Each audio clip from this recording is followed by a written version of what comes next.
They are making a difference on 938 Live.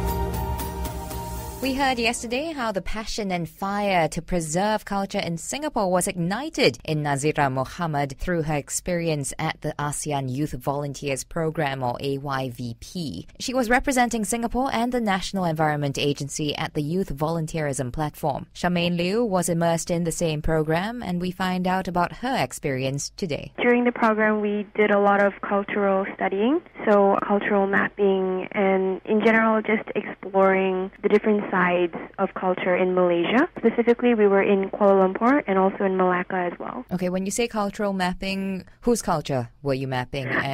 We were actually mapping a lot of different races because we were separated into three key groups. One of the groups would handle the Chinese community, the other one would handle the Malay community, and the last one would handle the Indian community. Personally, I was in the Chinese community, being Chinese myself, so I got a chance to really get to know different things to do with Chinese culture, things like traditions and practices and customs as well. What was the purpose of going in to do this studying of these different cultures? At first, when I signed up for the program, I knew that it was going to be a really great chance for me to get to know about culture in general. But what I didn't know was how deeply it was going to go. There are a lot of things that I didn't understand and still do not understand about the Chinese culture. And after being in the AYVP program, they actually exposed me to many different things, like the struggles of the people who try to keep the cultural trades going.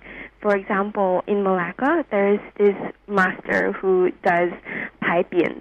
Paipians, they are basically wooden boards that are given as congratulatory messages to people of status. What I didn't know was that it was meant to be congratulatory messages. Originally, I thought that, it was just, you carve your family's name on it and then you hang it in your hall. I genuinely thought that was the only reason, but what the master explained was that that's just part of it. And his struggle is trying to get more people to understand that paipians are not just about names, and they're not just as simple as a guy carving wood. It's a lot more than that. And the amount of money that they pay for the paipian is not just for the skill that goes into the carving, but also a part of him being able to keep his business going as a cultural heritage trade. So after studying all these problems, did you go in with any solutions? We actually tried to come up with solutions for them. Things like, we can try to raise the awareness of these trades. So what my group did was we did a blog. We actually have a blog up right now called patalingexplorers.wordpress.com, where we not only map out the people in Malacca, but also in Petaling Street as well. So actually we're kind of thinking maybe we should change the name of Petaling Street to, in general, the Chinese try to find another name for the blog, because we did a lot of work in Petaling Street in KL, but we also did Jonker Street in Malacca as well. So we're trying to raise awareness for the blog together with our facilitator, Miss Angie from University of Malaya. It's great that you've got the blog up, because then you're sharing the privilege that you managed to receive from the ASEAN Youth Volunteer Program, which is opening your eyes to your own culture and what might be lost. How else do you think you can help open other people's eyes? Spreading the word on my own to the people around me, because I know a lot of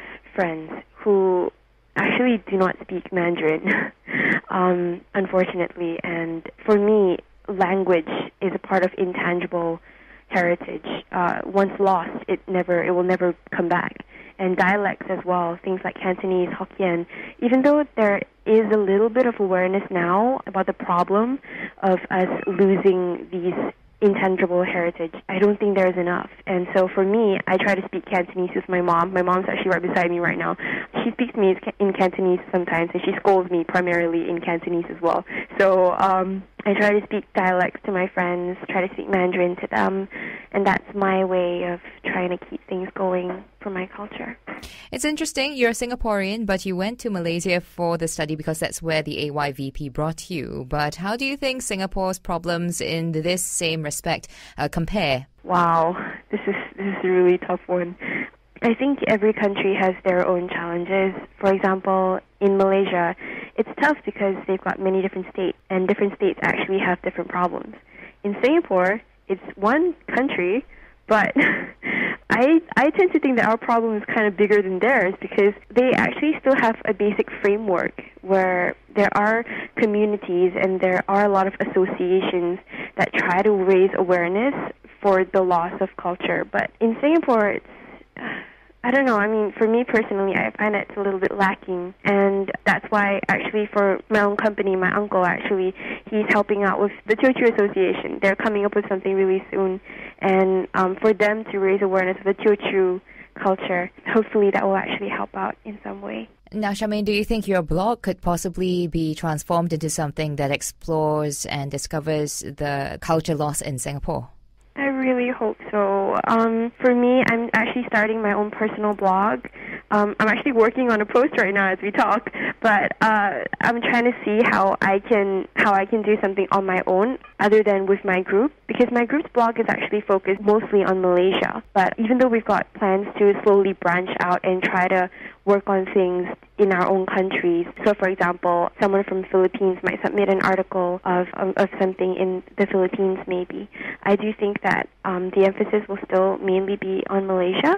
And at the end of the day, we've got to try to do it on our own as well. That's where my own blog is coming in. And that was Charmaine Liew, one of the Singaporean participants who was representing the National Environment Agency at the ASEAN Youth Volunteers Program. This has been They Are Making a Difference. Thank you for tuning in. I'm Daphne Lim.